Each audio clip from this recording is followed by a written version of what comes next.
Hi, third grade. Amon's Adventure, Chapter 26, Good Friday. Okay, so we know what Good Friday is, right? Amon, Benjamin hissed. What do you see? Benjamin tried to shove his older friend out of the way so he could look for himself, but Amon held his ground. On the other side of Amon, Tamar waited. Yes, tell us what is happening. Shh! Amon hushed them. I'm trying to listen.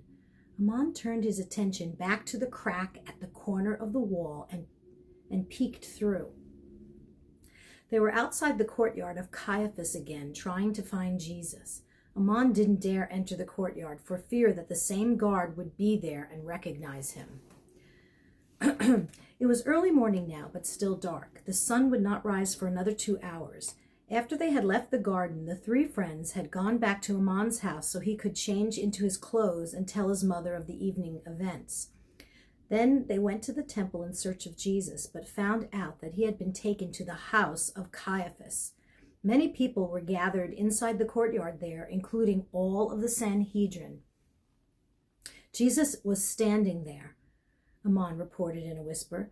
The crack in the wall was so narrow that he had to move his head back and forth to see different parts of the courtyard. He's standing on one side of the high priest's throne, and the Sanhedrin is standing on the other side. Wait! Someone is standing up to testify. Wait! A man in ragged clothes was starting to speak. Amon put his ear to the crack in order to better hear what was going on. I saw Jesus drinking human blood and calling on Satan, the man said. Amon peeked back through the crack when a different voice began to testify. I heard him tell his disciples to kill all the priests so he could take over Israel and Judah. An old woman with several missing teeth claimed. One by one, a whole series of people, most of them looking like thieves from prison or beggars from the street, testified against Jesus with such outrageous charges that Amon thought no sane person could possibly believe them. And each of them, Amon was sure, left the court with one of the high priest's stolen coins in his or her palm. As each of the people testified, Gamaliel or Joseph of Arimathea would question them, exposing the testimony as lies. Let me look, Tamar whispered, and Amon stepped aside. Tamar gasped when she put her eye to the crack.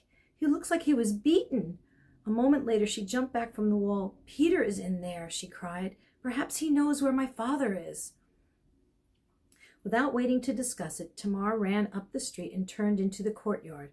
Amon jumped back up to the wall and put his eye to the crack. Peter, a disciple of Jesus, was huddled around a fire on the far side of the compound with several guards and servants. Amon watched as Tamar ran up to him. At first, Peter seemed surprised to see Tamar, but then he turned his back and shook his head. Amon couldn't figure out what was going on as Peter kept walking away from Tamar, waving at her with his hands and shaking his head no. Tamar appeared to be pleading with Peter as she pointed at Jesus. I don't know him, Peter yelled, loud enough for Amon to hear. Tamar looked confused and slowly walked away. Amon continued to watch until he heard Tamar return. He turned to her to face her, but didn't know what to say. Tamar sat against the wall with her head buried in her arms and cried. What's going on? Benjamin asked, but neither Tamar nor Amon answered.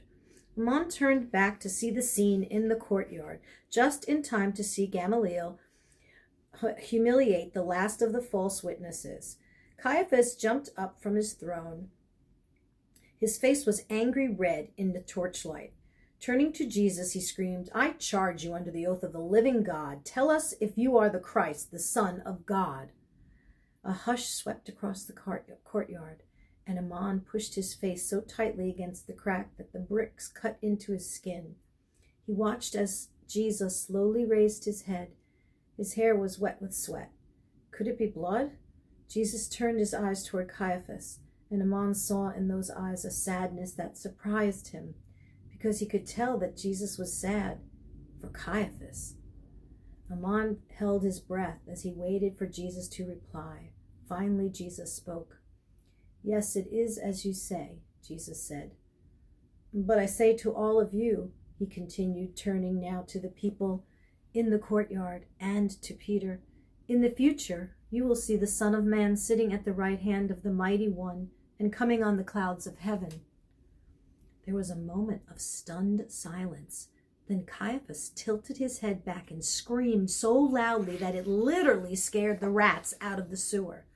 Amon quickly checked around to make sure that none of them were there. Then he turned back to the wall. Caiaphas grabbed two sides of his outer tunic and ripped it apart in anger. "Do you hear?" he screamed at the Sanhedrin. "He has spoken blasphemy. What more evidence do you need?" The entire courtyard erupted into chaos, and people were yelling and arguing and ripping their clothes. "Now what do you think?" Caiaphas yelled at the members of the Sanhedrin. And every one of them, except Gamaliel and Joseph, yelled, "Kill him." Amon turned away from the wall and slumped down next to Tamar, too shocked to even cry. Why doesn't he do something? Amon wondered out loud. If he is truly the Messiah, why doesn't he free himself? At last Benjamin got a turn at the wall. He stood on his tiptoes and peered through the crack, watching the chaos on the other side. After a few moments, he turned back to Amon and said, "Uh-oh, I think they're coming." It took Amon a moment to realize what his friend had said, and then it hit him. He jumped up to his feet, pulled Tamar to her feet. "Come, we must not be seen here." Then turning up the street with Benjamin and Tamar close behind him, he said with bitterness, "I guess I will have to find some other way to save my father." As Amon knocked loudly on the wooden door of Saul's home, behind him, down the street in the Valley of the Cheesemakers, he heard a rooster crow. Glancing to his right, he saw the sun was just peeking up over the Mount of Olives. He knocked again. A muffled voice yelled something from inside the house. Then the door opened and Saul stood, bleary-eyed, with his hair pointing in every direction. He blinked several times and said, "Amon, what are you doing here in the middle of the night?" Amon pushed his way past Saul, not even waiting for an invitation. Tamar and Benjamin followed, a little more hesitantly. "I must have your help," Amon said without introduction. Saul closed the door and turned. "Your father is to be executed today," he said, guessing that was the reason for Amon's visit. "And you want me to use my Roman citizenship to stop it?" Amon looked at Saul, his eyebrows creased in the pleading of a desperate man. "Will you help?" he asked. Saul opened his mouth several times, trying to find the right words. Amon, he finally said, "there is nothing I can do. Pilate knows well that I am a citizen, but hates me for the influences I have. But there must be something you can try. You cannot just let him kill my father for something he did not do." Saul shook his head slowly, then stopped. "Perhaps one thing," he said, and Amon looked up at his friend in expectation. "It is a small thing, but perhaps—" "What?" Amon yelled. "Tell me. Anything would be better than nothing I have now." Paul hesitated, and Amon could tell his friend put little faith in what he was about to say. "There is a man," he finally said, "an old man, a friend of my father's from long ago." Saul paused again, and Amon urged him on. "What about him? How can he help me?" "I don't know if he can help at all," Saul said with a sigh, "but in his youth he helped to build the temple and the fortress of Antonia. Perhaps," he said, unsure of himself, "perhaps he knows of a way to help your father escape." "I know that is not much." Amon stared at Paul. "That's it? An old man who might know something?" "I know it is not much," he said, "but it's all I have." Tamar spoke first time since she entered the house. "If that is all you have," she said quietly, and more to Amon than to Saul, "then that's where we'll start." Yes, forgive me," Amon said, trying to wave away the frustration with his hands. "I know that you would do more if you could." I truly would," Saul said. "Now give me a moment to dress, and I shall take you to my friend." The sun was just rising above the temple when Saul led the other three across the city. He turned up a narrow street and then knocked at a small door. A moment later, it slowly opened, and there was a red-bearded old man Amon had met at the pool. "Greetings, Melech," Saul said to the old man. "I have brought friends in need of help. Will you come in?" Melek looked at Amon, thought for a moment, and said, I do not believe your young friend will find my counsel of benefit. Saul looked at Amon, surprised, but Amon addressed himself to the elder. Please forgive my earlier ignorance. I know now this man Jesus for myself and believe him to be the Messiah. Melek studied Amon for a moment, then nodded and stepped aside.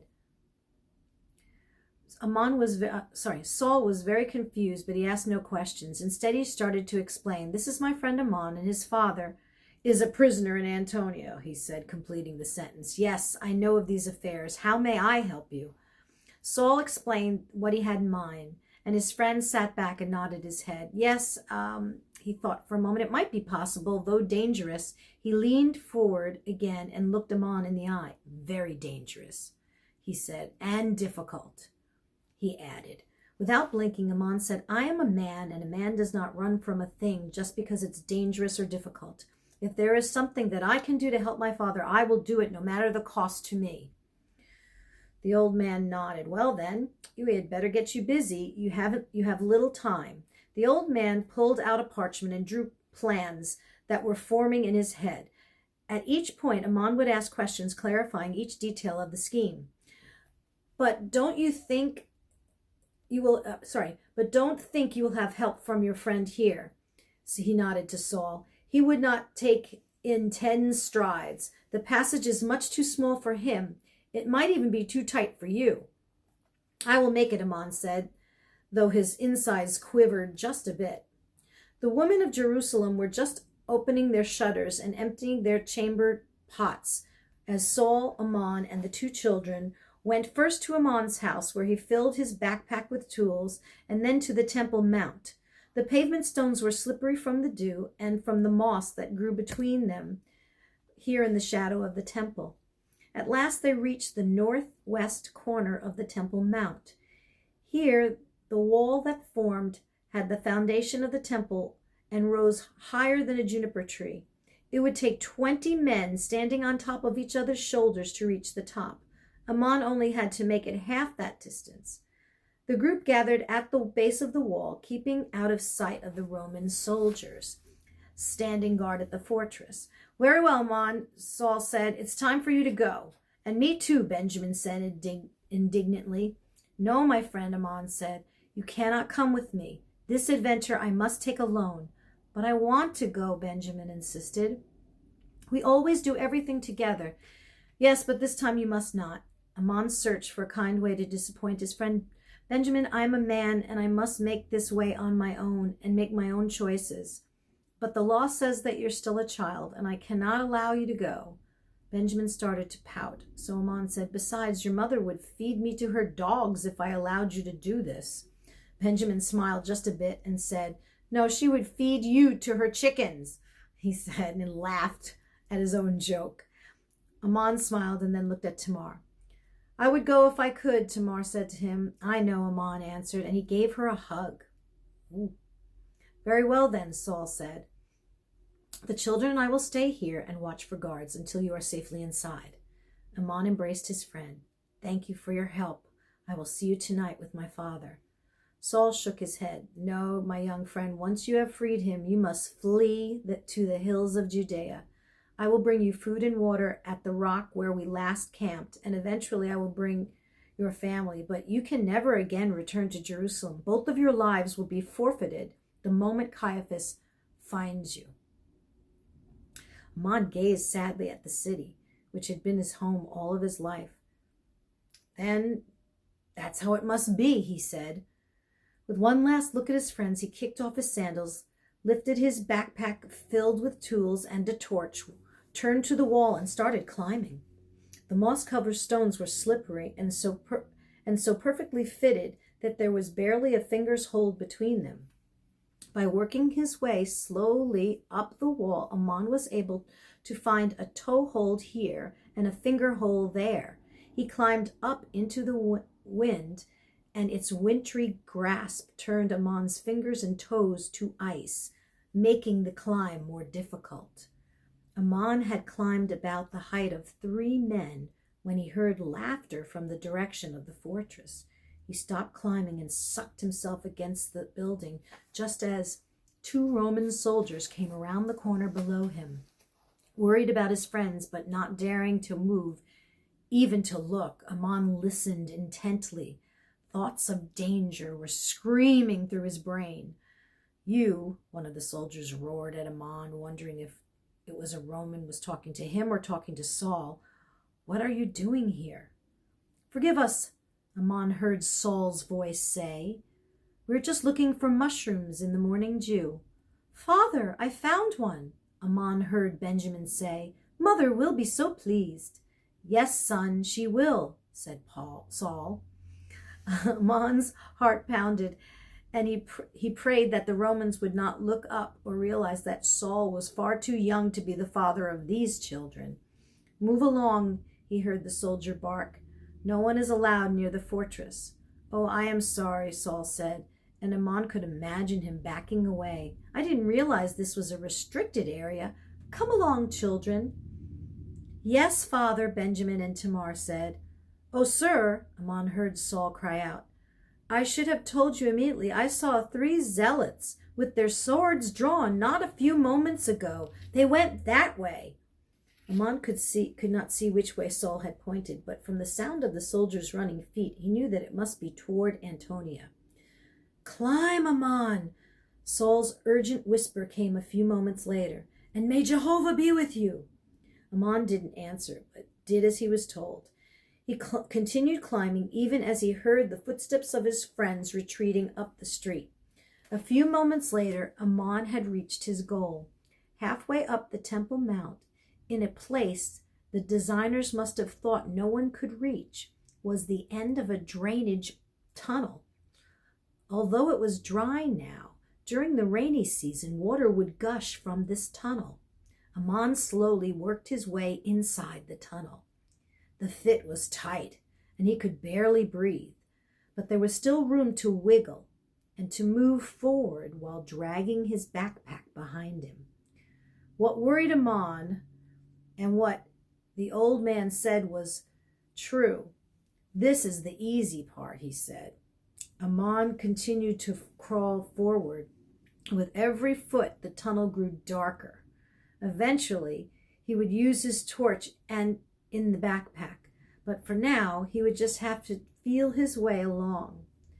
That wouldn't be so bad, he thought, if it wasn't for the rat droppings under his fingers. Amon's heart started pounding at the thought that he might come face to face with a rat while trapped in this burrow, but he forced himself to move forward. The wall of the temple foundation was as wide as a house. Amon pulled himself along until he reached the other side. He couldn't see a thing now, but suddenly felt his shoulders pop out into an open space. He pulled himself through until he was standing in blackness. He felt in every direction and discovered nothing above his head or to his right or left, but directly in front of him was another wall. Amon opened his backpack and felt around until he found flint, steel, and tinder. Working by feel, he piled the tinder on the ground, then struck the flint against it. The clink of the steel echoed through the chamber, and sparks flew with each strike. On the third, he hit the tinders, and it started to smolder. He bent down and blew softly until it erupted into flames. Seconds later, he had a torch. Now Amon could see. Behind him on the outer wall that he just climbed through, in front of was the wall. Let me read that again. Now Amon could see behind him was the outer wall he had just climbed through. In front of him was the wall of the inner foundation. To his right, the empty space between the walls, and above him, high above him, arched partitions that locked the 2 walls together. To the left were the tops of huge cisterns, wells under the temple that collected rainwater for drinking and bathing. Amon also noticed that his fingers, toes, knees, elbows were bloody from the climb through the rocks and the crawl through the tunnel. But sometimes a man has to get bloody to do what men have to do, he thought. He must ignore the pain and push ahead. In this case, ahead meant to his right. There was barely enough room for Amon to walk between the walls, and the space was thick with spider webs. He pushed through with his torch all the time worrying about rats. The old man had said to go 30 paces in this direction, and Amon tried his best to count them off now, even as his nose and stomach wanted to rebel with the stink of the rat droppings. At 30 paces, Amon stopped and looked up. He was directly between two of the overhead archways, but couldn't see what he was looking for. With a sigh of resignation and hoping that the old man knew what he was speaking of, Amon once again started climbing. This time the climb was much more difficult because he had to hold on to the torch as he searched out finger holes and toe holds. It felt like hours that Amon had to climb straight up, then to his left and right, searching for the opening that Melech said would be there.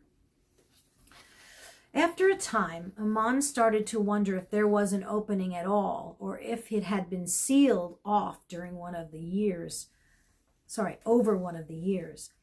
When he reached the roof of the space, Amon began to panic. Not only was he exhausted, with his fingers slippery from sweat and blood, but there was no opening. Besides, it was well after sunrise, and the Romans would begin executing people at any moment. He already might be too late. Amon swallowed and forced his heart to stop pounding. A man must use his head, he told himself. Hanging on the side of the wall in the middle of a smelly canyon in the dark, this was hard to say and harder to do. Think, Amon, he scolded himself. His toes were starting to ache now and his fingers to throb, but he closed his eyes, pictured in his head what the old man said would be there.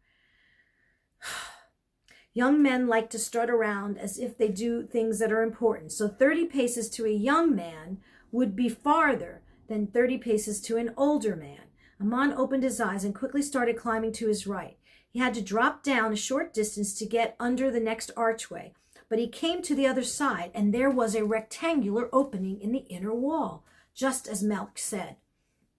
Now, the only question was, how was Amon ever going to fit through that hole? His torch was beginning to fade, and Amon knew that he must hurry.